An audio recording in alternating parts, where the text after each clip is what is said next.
In this video, I work with Scott to help him let go of his fear of turbulence. Now, the process I'm doing looks a little bit odd. What I'm actually getting him to do is access the left and right quadrants of his brain while focusing on the anxiety.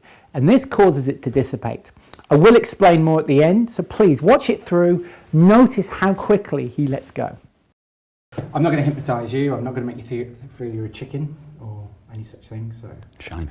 Unless that was what you were looking for. No. You can look into that. So what's the problem? It's developed over the last few years when flying. It's not an issue with flying. It will never stop me going anywhere.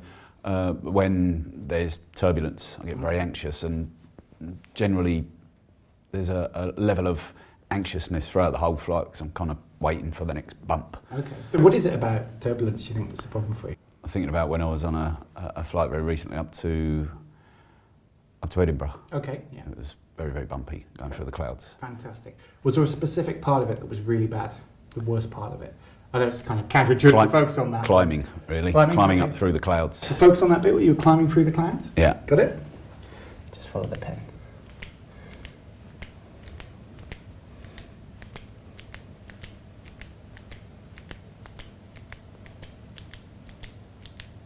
Very good. And you'll start to find you'll get new understandings, new learnings.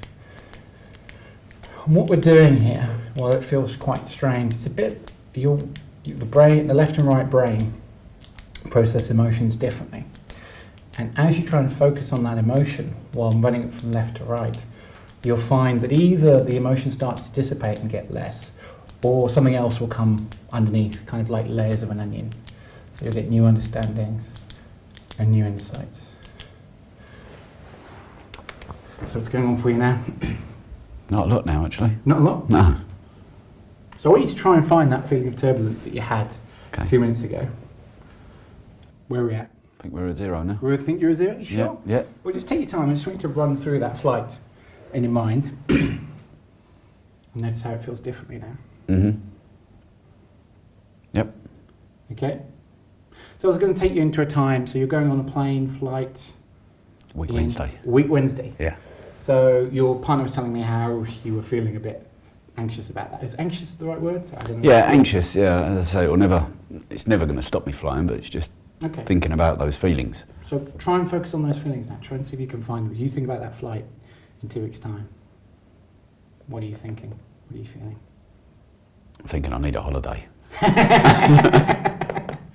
So can you find any negative emotions, or have they completely disappeared now? They've gone. They've gone. So a result? Yeah.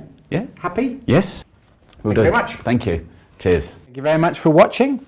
What I was doing there with Scott was I was getting him to access the left and right quadrants of his brain. So he was going from emotion to logic while focusing on this anxious time, this fear of turbulence.